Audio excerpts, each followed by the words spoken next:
마치고 들어갔습니다. 김수현 장로님은 다음 주에 마지막 인사를 하시게 될 거고요. 지성 목자님은 내일 출석하시게 됩니다. 요한계시록 20장 1절부터 6절입니다.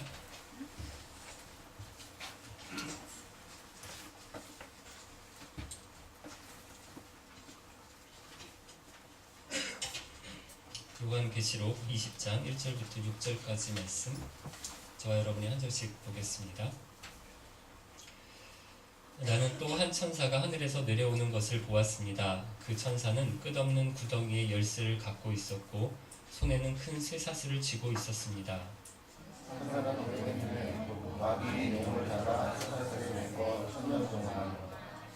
끝없는 구덩이에 던져놓고 입구를 막아 열쇠로 잠가버렸습니다. 용은 1000년이 지나기까지 세상 사람들을 더 이상 유혹하지 못하게 되었습니다. 그러나 1000년이 지나면 그 용은 잠시 동안 풀려날 것입니다. 나는 몇 개의 의자에 앉은 사람들을 보았습니다. 그들은 심판하는 권세를 가진 자들이었습니다. 그 앞에 남기는 예수님을 지원하고 하나님의 이름을 전하다가 영혼들이 서고 있었습니다. 이 영혼들이 짐승과 세상에 조절하지 아니하고 이만한 손에 짐승의 털을 받지 않은 자들이었습니다. 이들은 다시 살아나서 그리스도와 함께 천년 동안 다스릴 것입니다. 그러나 나머지 죽은 자들은 1000년이 지나갈 때까지 살아나지 못했습니다. 이것이 첫째 부활입니다. 이 첫째 부활에 참여하는 자들은 복되고 거룩한 자들입니다. 그들에게는 두 번째 죽음이 있을 수 없습니다. 그들은 하나님과 그리스도의 제사장이 되어 그분과 함께 1000년 동안 왕노릇할 것입니다. 아멘. 주일 예배 시간에 요한계시록 말씀을 전하려고 하니까 되게 이상한데요. 원래 주일 예배 시간에는 요한복음 말씀을 보고 있고요. 금요 기도회 시간대 제가 요한계시록 말씀을 가지고 설교를 했어요. 벌써 20장을 보고 있는 중이니까 이제 얼마 있지 않으면 요한계시록 말씀을 마치게 됩니다. 특별히 오늘 오후에는 요한계시록 말씀을 가지고 성경 퀴즈 대회를 하기로 했어요. 작년부터 성경 퀴즈 대회를 한다 하다가 제가 한국 다녀오는 바람에 못하고 계속 연기를 하다가 드디어 오늘 오후에 요한계시록을 가지고 퀴즈 대회를 하기로 했는데 많이 연기를 했기 때문에 많이 준비를 하셨을 거라고 보는데 아닌 것 같군요. 예. 아마 준비를 하신 분들은 이게 또 안 외워지시니까 계속 머릿속에 뱅뱅 도실 것 같아요. 오늘 겸사겸사 요한복음 대신 계시록의 말씀을 가지고 말씀을 설교하려고 합니다. 요한계시록을 보면 크게 세 부분으로 나눌 수 있습니다. 서론, 본론, 결론. 서론은 땅에 있는 교회를 대표해서 소아시아에 있는 7교회를 이야기를 합니다. 그리고 4장과 5장엔 하늘에 있는 교회 이야기를 하고 있어요. 본론을 보면 3번의 심판이 나오는데 하도 많이 이야기를 해서 이제 외우신 분들이 많으실 거예요.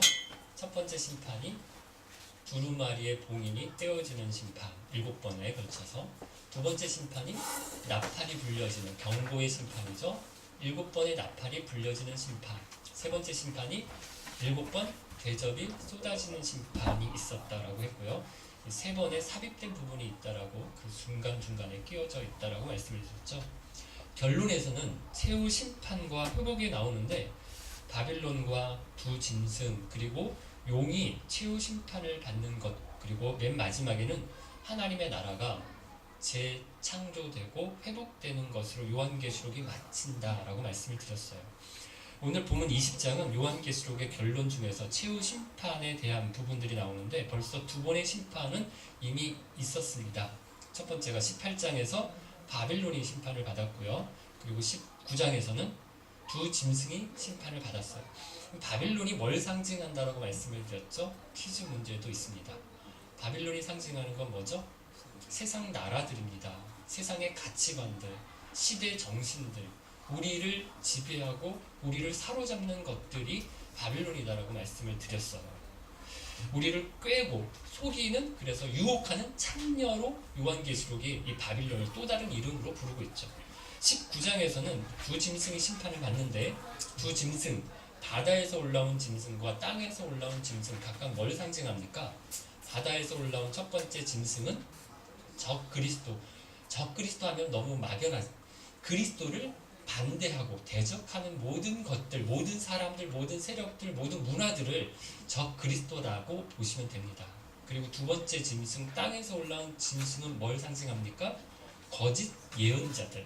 그래서 적 그리스도를 따르라고, 그리스도를 대적하라고, 그리스도와 반대편에 서서 사람들을 자꾸 설득하고 가르치는 사람들, 교회 안에서도 있을 수 있고 다른 종교나 아니면 세상의 여러 가지 문화들 가운데서도 거짓 예언자들이 있다라고 말씀을 드렸어요. 이들이 다 심판을 받아요. 그리고 오늘 20장에서는 누가 심판을 받는가 하면 용이 심판을 받습니다. 근데 용이 뭐를 상징합니까? 20장 2절인가요? 옛뱀, 오래된 뱀이다 라고도 얘기를 하고요. 사단이다, 마귀다 라고 여러분 이야기를 할 수 있죠. 그래서 오늘 보면 20장 1절을 보면 제가 한번 읽어드릴게요. 나는 또 한 천사가 하늘에서 내려오는 것을 보았습니다. 그 천사는 끝없는 구덩이의 열쇠를 갖고 있었고 손에는 큰 쇠사슬을 쥐고 있었습니다.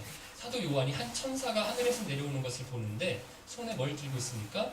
끝없는 구덩이의 열쇠를 하나, 이거 개역 성경으로는 끝없는 구덩이를 무저갱이라고 불렀어요. 그래서 이제 교회 생활 오래 하신 분들은 무저갱이다라는 말에 오히려 더 익숙하신 분들이 있을 텐데, 끝이 없는 깊은 구덩이에, 감옥 같은 겁니다. 구덩이에 열쇠를 천사가 가지고 있었고요. 또 한 손에는 큰 쇠사슬을 가지고 있어요. 이절 보니까 이 천사가 용을 잡아서 쇠사슬에 묶었어요. 그리고 3절에 끝없는 구덩이에 던져놓고 열쇠로 잠깁니다. 그래서 더 이상 용이 사람들을 유혹하지 못하게 하는데, 그런데 얼마 동안 그렇게 가뒀다라고 얘기되어 있죠? 1000년 동안 가뒀다라고 되어 있어요.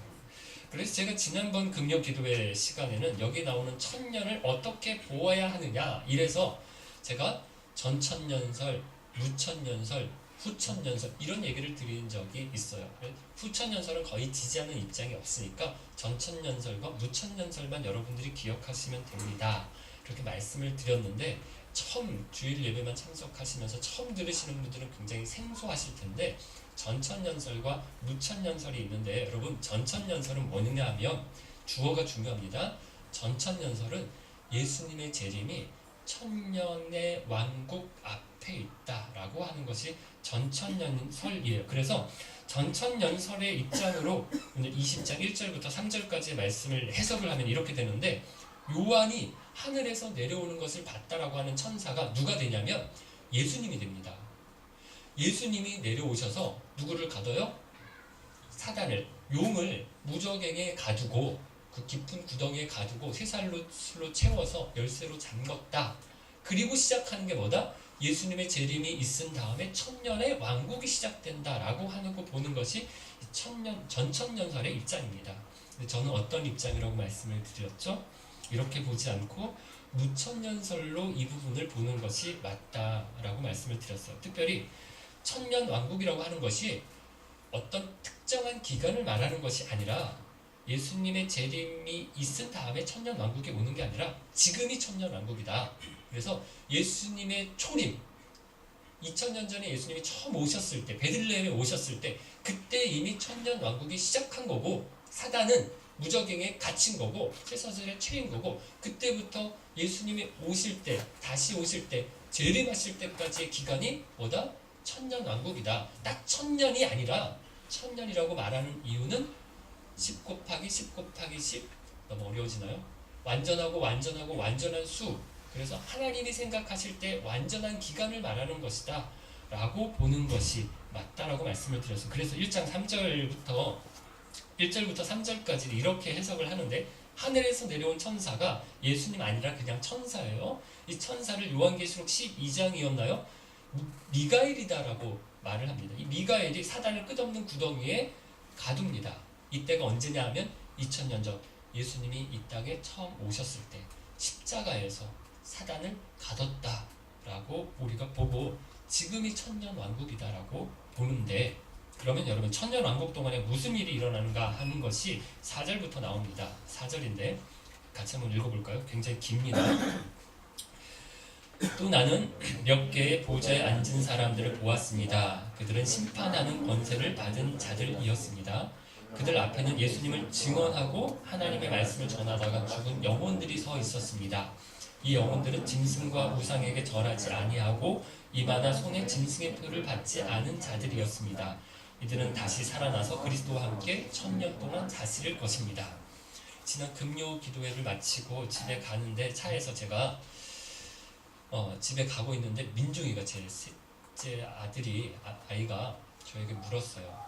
아빠, 전천년설 아니라 무천년설이다라고 하는 건 자기가 이해하겠는데, 아빠가 무천년설을 주장하는 건 알겠는데, 무천년설이라면 지금이 무천년설이 그 천년왕국이라며, 그렇다면 지금 여기 보니까 사람들이 다시 어떻게 된다고요? 살아난다라고 하는데, 지금이 천년왕국이면 사람들이 살아나는 게 지금 있어야 되는 거 아니냐, 부활하는 사람들이 있어야 되는 거 아니냐, 이렇게 물어봤습니다. 꽤 예리한 질문이었어요. 그래서 다음에 아빠가 설교할 거야, 또 그렇게 얘기하고 넘어갔는데, 4절을 찬찬히 보시면 요한이 몇 개의 보좌에 앉아있는 사람들을 봅니다. 이들이 뭐를 하는가 하면 다음에 나오죠. 심판하는 권세를 받은 자들이에요. 그럼 이들이 누굴까요? 보좌가 하나가 아니라 몇 개가 있어요. 하나라고 한다면 쉬워요. 보좌에 앉아 계신 하나님, 성부 하나님이다라고 생각하면 되는데, 보좌가 몇 개라고요? 몇 개가 된대요. 그러니까 하나님은 아닌데 누굴까? 이렇게 해서 성경학자들이 24장로가 아닐까라고 추측합니다. 하늘에 있는 교회를 얘기할 때 4장과 5장을 공부하신 분들 보면 하늘 보좌에 4생물이 있고 24장로들이 있었어요. 기억하시죠?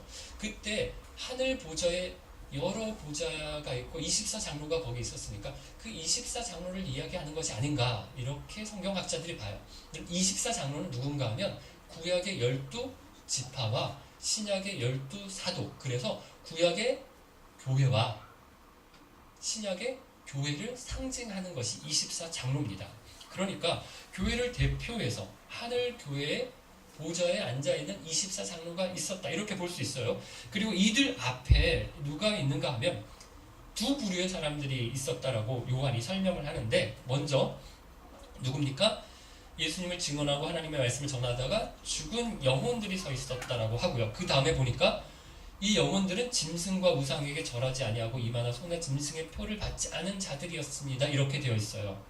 여기 해석이 둘로, 사람들 사이에, 성경학자들 사이에 둘로 해석이 나뉘는데 이 두 부류의 사람들이 서로 다른 사람들이다, 이렇게 이야기를 하는 사람들이 있고요. 같은 사람들을 말한다, 이렇게 보는 사람들이 있어요. 이해하셨죠? 요한이 보는 보좌 앞에 있는 두 부류의 사람들을 서로 같은 사람들이다, 아니다, 서로 다른 사람들이다, 이렇게 보는데, 우리가 읽은 쉬운 성경은 어느 입장을 선택해서 번역을 이미 해버렸는가 하면 어느 입장? 두 부류의 사람들은 같은 사람들이다라고 생각해서 번역을 했어요. 그래서 이 영혼들은 이러면서 짐승과 우상에게 절하지 않고 이마나 손에 짐승의 표를 받지 않은 자들이다, 이렇게 번역을 했는데 서로 다른 사람들이다라고 볼 수도 있다는 거죠. 그럼 우선 하나씩 보면, 앞에 사람들은 살아있는 사람입니까? 죽은 사람입니까? 죽은 사람이에요. 죽을 때 어떻게 죽었어요? 예수님을 증언하고 하나님의 말씀을 전하다가 죽은 영혼들이다 라고 얘기했죠. 우리 쉬운 성경은 의역을 했는데, 여러분 개역 성경을 보면 이게 더 구체적으로 번역을 했어요. 목베임을 당한 사람들이다, 이렇게 번역을 했습니다. 목이 베어서 순교한 사람들이다라는 거죠. 요한이 살았던 당시에 로마가 예수 믿는 사람들을 핍박하고 죽였는데요, 다양한 방법으로 죽였습니다. 예수님처럼 십자가에 달아서 죽이기도 하고요. 어떤 사람은 거꾸로 십자가를 달았어요. 어떤 사람은 X자로 이렇게 십자가를 달았어요. 그렇게 십자가에 달아서 죽이거나 화형을 시키거나 아니면 원형 경기장에서 사자와 굶은 사자와 그 밥으로 주거나 아니면 검투사들과 싸우게 해서 그렇게 죽였죠. 아주 다양한 방법으로 예수 믿는 사람들을 죽였는데, 그 중에서 가장 대표적인 사형 방법이 목을 베는 거였대요. 그래서 로마 공화정 때에는 도끼로 목을 베었고요. 이제 로마 황제 제국 시대에는 칼로 목을 베었어요. 되었대요. 지금 그걸 말씀하는 거예요. 로마 시대 때 많은 사람들이 로마에 받기 때문에 억울하게 죽임을 당했는데 그 사람들이 어떻게 되었다라고요? 죽은 것으로 끝나지 않았다. 다시 살아서 그리스도와 함께 1000년 동안 왕노릇한다라고 하는 것을 말하는 거죠. 두 번째 사람들, 짐승과 우상에게 절하지 않은 사람이고요. 이마나 손에 짐승의 표를 받지 않은 사람들이에요. 이들이 어떻게 살다가 앞에 나온 사람들, 이렇게 살다가 앞에 나온 사람들처럼 목베임을 당하거나 어떤 방식으로든 죽임을 당한 사람들일 수도 있어요. 그렇게 해석할 수도 있고요. 또 어떻게 볼 수도 있다고요? 아직 죽지 않고 살아가고 있는 사람들로 볼 수도 있어요. 그럼 그렇게 본다면 죽은 사람들과 땅에 있는 성도들을 가리키는 것이 아니냐. 그래서 하늘에 있는 성도들, 목베임을 받아서 당해서 하늘에 있는 성도들과 땅에 짐승의 표를 받지 않고 살아가고 있는, 박해받고 있는 성도들을 다 이야기하는 것이 아니냐. 이들이 1000년 동안 왕노릇한다라는 말씀 아니냐. 이렇게 볼 수 있는데 저는 땅과 하늘에 있는 성도들로 이해하는 게 더 맞다라는 생각이 듭니다. 여러분 어쨌거나 이들이 다시 살아나서 그리스도와 함께 1000년 동안 다스린다라고 합니다. 그러면 다시 살아난다라는 것을 어떻게 볼 수 있을까요? 우선 죽은 사람들에 대해서는 이렇게 볼 수 있어요. 죽은 사람들의 육신이, 몸이 다시 살아났다라고 말하는 것이 아니라 뭐가 다시 산 거예요? 영혼이 산 것을 이야기를 하는 겁니다. 그래서 우리가 죽으면 우리 육신은 땅에 묻혀요. 그런데 우리의 영혼은 어떻게 돼요? 살아요. 그래서 하늘의 보좌에 하나님과 함께 있을 겁니다. 이것을 말하는 거고요. 또 여러분 죽지 않고 살아있는 사람들에게 이 말씀을 적용한다면 그들이 다시 살았다는 건 뭔가 하면 예수 그리스도를 영접할 때 우리의 영혼이 새로운 생명을 얻었죠. 그래서 죽었던 영혼이 새로운 생명을 얻은 것을 여기 다시 산다라고 말씀하고 있는 것이 아닌가라고 본다라는 거예요. 이렇게 말씀을 이렇게 해석을 하면 아까 제 아들이 물어봤던 질문에 답이 되는 거예요. 1000년 왕국 동안에 부활하는 일들이 어떻게 일어나느냐, 지금도 죽은 사람이 무덤에서 일어나는 일이 일어나는 건가가 아니라 우리가 죽으면 우리의 영혼이 사는 것을 말하는 거고, 우리가 살아있을 동안에도 예수 믿고 우리의 영혼이 새 생명을 얻는 것을 말씀하는 거다라고 해석을 하자는 거죠. 그래서 5절 말씀인데 같이 한번 읽어볼까요? 5절 말씀. 그러나 나머지 죽은 자들은 1000년이 지나갈 때까지 살아나지 못했습니다. 이것이 첫째 부활입니다. 죽은 사람들의 영혼이 하늘에서 살고 살아있는 저와 여러분이 예수 믿고 새로운 생명 얻은 것을 뭐라고 불렀는가 하면 여기 첫째 부활이다 이렇게 부릅니다. 예수 믿지 않고 죽은 사람들, 예수 밖에서 죽은 사람들 1000년이 지날 때까지 살지 못해요. 그런데 예수 안에서 목베임을 당해서 죽은 사람들, 예수 안에서 아직 죽지는 않았지만 짐승과 우상에게 절하지 않아서 이마나 손에 짐승의 표를 받지 않아서 그래서 가진 모욕과 핍박을 다 견디고 사는 사람들, 그 사람들은 살았어요. 첫째 부활을 이미 경험한 겁니다. 그래서 6절을 보면요, 같이 읽을게요. 6절. 이 첫째 부활에 참여하는 자들은 복되고 거룩한 자들입니다. 그들에게는 두 번째 죽음이 있을 수 없습니다. 그들은 하나님과 그리스도의 제사장이 되어 그분과 함께 1000년 동안 왕노를 할 것입니다. 어떻다라고요? 첫째 부활에 참여한 사람들은 복되고 거룩한 자들이다라고 하세요. 여러분 어떻게 죽은 사람들입니까? 목베어서 죽은 사람들이에요. 목베임을 받은 사람들을 복받았다라고 할 수 있어요? 없어요. 길을 가고 물어보세요. 어떻게 죽고 싶으세요? 이렇게 사람들에게 물어보면 목베어서 죽고 싶다라고 말하는 사람은 아마 한 사람도 없을 겁니다.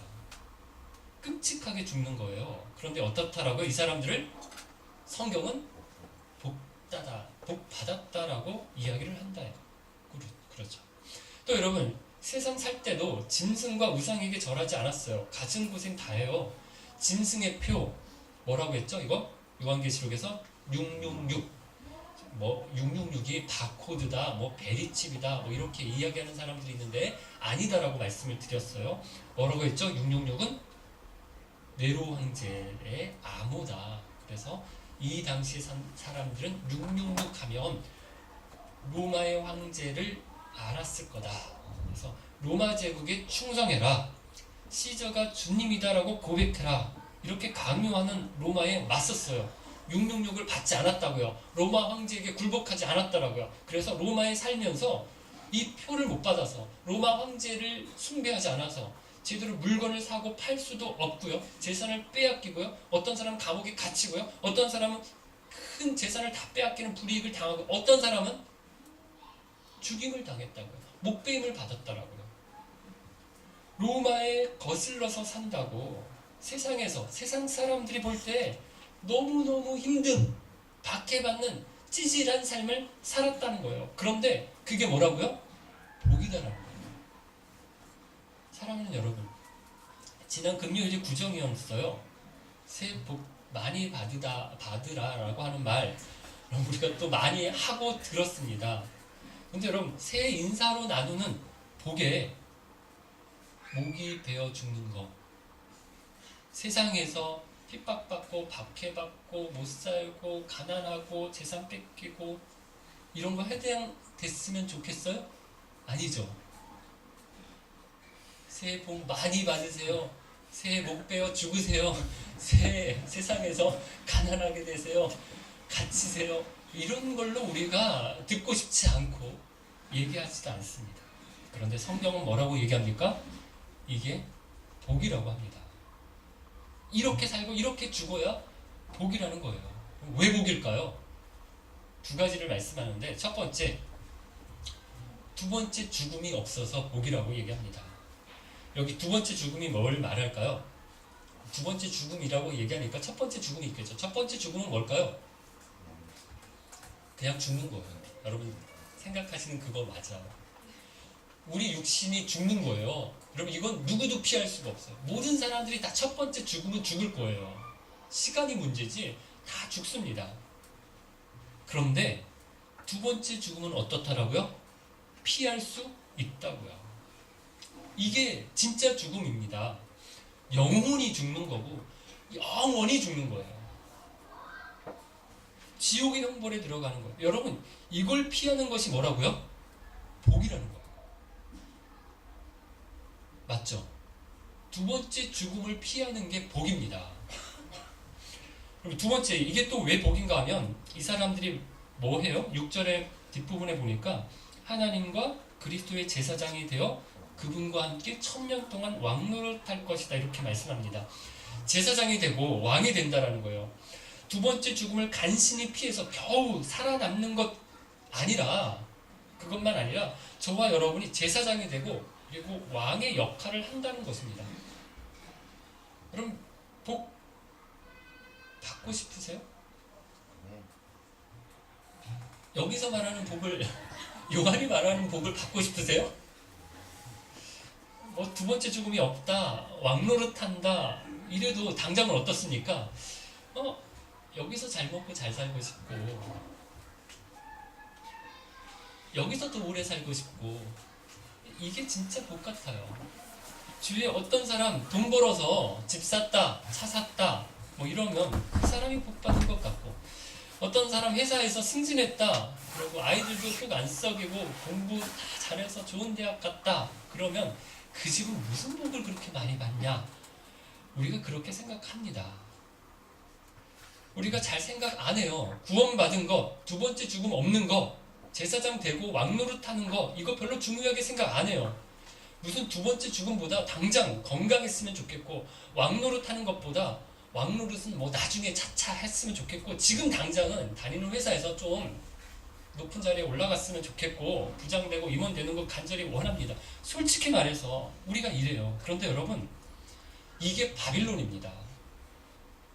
세상 것들, 땅의 것들 자꾸 우리의 관심을 그런 것들로 뺏는 거예요. 예수님께서 멀어지게 하는 것이 적그리스도고요. 이게 더 중요하다고 가르치는 게 뭐라고요? 두 번째 짐승? 거짓 예언자들이다라는 거예요. 여러분 두 짐승이 다른 게 아니에요. 바빌론이 다른 게 아니에요. 복을 받아놓고서 여러분 또 우리가 복 타령입니다. 선물 줬는데 또 달라고 해요. 뭡니까? 이거 가지고는 부족하다는 거예요. 이거 가지고는 성에 안 찬다는 거예요. 그러니까 자꾸 달라는 거죠. 하나님이 주신 복 이미 받았는데 자꾸 뭐 더 없나 기웃거린다라고 하는 것은 이거 가지고 안 된다라고 하나님이 주신 것 가지고는 이게 복이라고? 이건 뭐 이거 자꾸 제껴놓고 자꾸 뭘 달라라고 하는 거죠. 중요하게 여기지 않는다라는 것입니다. 여러분 물론 좋습니다. 세상 복도 받으면 좋아요. 땡큐예요. 땡큐. 그런데 여러분 그게 꼭 있어야 되는 게 아니라는 것입니다. 성경이 얘기하는 거예요. 이거 옵션이라는 거예요. 있어도 좋고 없어도 감사할 수 있다라는 거예요. 왜? 이미 받았기 때문에. 아니 복받은 사람은 요한이 말하는 복받은 사람은 어떻게 보면 세상에서 말하는 복과는 관계없이 살 확률이 더 높습니다. 보세요. 목배임을 당하고 죽임을 당했어요. 살아도 짐승의 표를 안 받아서 갖은 어려움을 불편을 다 당합니다. 그럼 이게 우리라고 하는 거예요. 우리. 왕노릇을 한다? 하나님과 그리스도의 제사장이 된다? 전혀 그럴 것 같지 않아요. 목배임을 당한 사람이 왕노릇 한다는 게 이상해 보여요. 짐승의 표를 못 받아서 세상 주류 사회에서 소외됐어요. 떨어져 나갔어요. 제사장 역할 못할 것 같습니다. 어디 성공하고 높은 자리에 올라가야 세상 사람들로부터 인정을 받고 존경받고 제사장 역할, 그래야 세상의 왕 역할을 할 것 같아요. 세상을 리드할 사람인 것처럼 보여요. 좋은 대학 나오고 박사 학위 가져야 대기업 들어가서 임원 정도 달아야 돈 좀 있어야 세상을 움직이는 사람인 것 같습니다. 그런데 성경은 뭐라고 합니까? 아니라고 합니다. 우리래요. 우리. 평범한 우리. 아니 세상 사람 보통보다 못한 우리. 인정받지 못하는 우리. 목배임을 받아서 죽은 사람. 이런 사람이 세상을 다스린다라고 하고요. 왕노릇을 한다라고 제사장 역할을 한다라고 성경이 얘기합니다. 사랑하는 기쁜 가족 여러분, 지금이 천년왕국이라고 했어요. 그러니까 뭐 다들 예수 믿는 사람들이 뭐 세상에서 높은 자리 한 자리씩 하고 뭐 대통령하고 장관하고 CEO가 되고 세상을 그렇게 호령하나 보다 이렇게 생각했는데 어떻습니까? 천년왕국 동안에 예수 믿는 사람들 어떻게 된다라고요? 목배임 당하고 짐승의 표를 안 받아서 세상으로부터 거부되고 거절된다고 합니다. 그런데 이게 복이라고 해요. 이게 세상을 다스리는 거라고 얘기를 하고요. 제사장 역할이고 왕노릇하는 거다라고 말합니다. 여러분 오늘 이 말씀이 요한이 살았던 시대에는 훨씬 더 피부로 와 닿았어요. 소망이 되는 말씀이었어요. 왜 그랬을까요? 실제로 내 남편이, 내 아내가, 내 자녀가, 내 부모가 목배임을 당합니다. 같이 공동체에서 함께 예배하던 지체 중에서 한 가정이 목배임을 당해요. 짐승의 표 황제 숭배를 거부한 것 때문에 죽기도 하고 회사에서 쫓겨났어요. 제가 조합 이야기를 한 적이 있는데 금요기도의 시간에 사업을 하려면 어느 조합에 들어가야 되는데 조합에서 짐승의 표를 못 받았기 때문에 쫓겨났어요. 뭣도 못해요? 사업도 못한다라는 거예요. 사업도 망했어요. 자녀들 학교에서 나오게 되고 병이 들었는데도 병원에 들어가지 못합니다. 왜? 짐승의 표를 받지 않았기 때문에. 여러분 이렇게 고생을 다하는 사람들에게는 사도 요한이 이야기하는 이 말씀이 참 소망이 되는 말씀이었어요. 그래, 이렇게 죽는 것이 이게 끝이 아니구나. 다시 살아서 그리스도와 함께 왕노릇한다는 거구나. 그래, 세상에서는 이렇게 외면받고 거부당하고 이렇게 소외당하지만 하늘 하나님께서는 우리를 존귀하게 여기신다는 거구나. 제사장으로 보신다는 거구나. 왕으로 높여주신다는 거구나. 이 말씀이 깊은 위로가 되었습니다. 소망이 되었습니다. 사랑하는 여러분, 저와 여러분에게는 이 말씀이 어떻습니까? 말씀을 읽어도 말씀을 들어도 이 말씀이 별로 큰 기대가 되지 않는 느낌이 없어요? 아무 생각이 안 납니까? 그렇다면 우리가 정말 다시 산다는, 부활한다는, 살아난다라고 하는 소망으로 사는 사람들인가? 둘째 사망이 없다라고 하는 것이 복으로 알고 살아가는 사람들 맞는가? 생각해 볼 필요가 있습니다. 예수 믿는 사람이라면 요한의 시대에만 핍박이 있는 게 아니에요. 그때는 목뱀을 받고, 그때는 잡아다 가두고, 그때는 재산을 뺏고 그렇게 고통을 주는 것이 핍박이었지만 지금은 어떨까요? 그럼 누가 교회 다닌다고 예수 믿는다고 뭐 잡아갑니까? 끌려가요? 고문당합니까? 목배여요? 그런 일 없어요. 그래도 어떻습니까? 용이, 두 짐승이, 바빌론이 만만치 않게 우리를 공격합니다. 어떻게 공격할까요? 로마 시대, 요한의 시대 때는 우리를 핍박하는 거였지만 지금은 유혹하는 거죠. 우리의 욕망을 부추겨서 세상 것으로 채우고 살라고 얘기를 합니다. 우리를 유혹합니다. 그래서 남의 것 뺏어서라도 너를 채워라, 가져라, 풍요롭게 해라. 권력을 차지하기 위해서는 한두 사람 죽이는 거 우습게 여겨요. 내 이권 챙기는데 남의 손해보게 하는 거, 남의 눈에 피눈물 흘리게 해요. 여러분, 이게 어디까지 갔는가 하면 나 좋자고 누구도 죽여요? 뱃속의 애기도 죽여요. 이게 너무 많이 하고 너무 쉽게 합니다. 저희도 살짝 고민했어요. 돈은 지질이 넘는데 아이들 줄줄이 생기니까 다들 주위의 분들이 걱정을 했어요. 부모님들, 지금은 할아버지 할머니들 너무 이뻐하시지만 애가 생겼는데요 라고 말하기가 민망하고 부끄럽고 죄송스러워서 애가 생겼는데요 말하기가 좀 힘들었어요. 셋째까지 생기니까 와, 이걸 어떻게 감당하지? 이걸 어떻게 말씀드리지? 살짝 고민됐습니다. 제가 교인이라서, 교회 다녀서 안 했어요. 목사라서 안 했습니다. 제가 일반 세상 사람 같았으면 아마 심각하게 민중이를 못 태어났을 수도 있었을 거예요. 여러분, 세상 사람들의 가치관에는 자기에게 필요하니까 가지려고, 필요 없으니까 떼버리는 거, 사람 생명도 그렇게 합니다. 좀 편해보려고 거짓말하고, 대학교 다닐 때도 여러분 우리 그랬잖아요. 좋은 점수 받으려고 커닝페이퍼 만들고 옆에 있는 사람들 거 보고, 그리고 야 어디 가서 당구한 게임 칠 때니까 나 부르면 김용태, 그럼 네? 목소리 바꿔서 뭐라고 하죠? 대출이라고 하죠. 여러 번 하셨죠? 이번에 내가 해줄게, 다음에 네가 해줘. 여러분, 우리가 너무너무 자연스럽게 거짓과 속임과 불의, 살인과 시기와 미움과 질투의 세상 가운데 나 좋자고 한다면 들키지만 않으면 큰 문제가 되지 않는다라고 생각하는 거죠.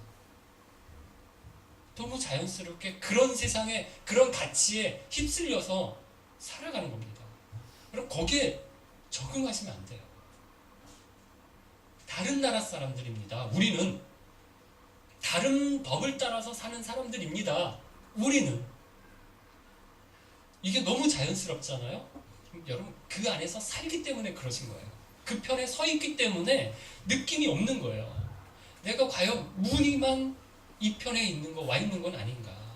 저와 여러분의 정체성이 뭔지, 누구 편에 서 있는 건지, 사탄의 편에 선 사람인지, 아니면 예수 편에, 하나님 나라 편에 선 사람인지, 바빌론 나라의 법을 따라서 살아가고 있는지, 아니면 하나님 나라의 법에 따라 살아가고 있는 사람인지 잘 돌아보셔야 합니다. 왜 그렇습니까? 너무너무 중요한 문제이기 때문입니다. 영혼에 대한 문제이고요. 영혼에 대한 문제예요. 한 번의 선택이 순간을, 신년을 좌우하는 게 아니라 영혼을 좌우합니다. 영혼을. 두 번째 죽음이 없다. 제사장이고 주와 함께 왕노릇한다라고 하는 오늘 이 말씀은 이것이 복이라고 얘기를 하는데, 예수 안에 복이 있다라고 하는데 이걸로는 안 됩니다. 부족합니다. 이래서 세상에서 기웃거리시지 않으셔야 한다는 거예요. 이것이 세상에서 살면 안 된다는 게 아닙니다. 다 같이 우리 세상은 다 썩었으니까, 불의하니까 다 같이 손잡고 산에 들어가서 삽시다. 제가 이렇게 말씀드리는 거 아니에요. 죽으면 됩니다. 우리 죽읍시다. 빨리 천국 갑시다. 이렇게 말씀드리는 거 절대로 아닙니다. 성공하면 안 된다. 직장이고 사업이고 다 때려치고 성경만 주구장창 봐라, 읽어라, 외워라 이런 말씀 드리는 거 아니에요. 아이들 공부가 중요한 게 아니고 기도로 키워야 된다 해서 학교 학원 안 보내고 그냥 기도만 시키자는 거 아니에요. 저도 안 그렇게 합니다. 계속 좋아요. 공부 안 할래? 죽을래 너? 그럼 뭡니까? 그게 다가 아니라는 거예요. 그게 다가.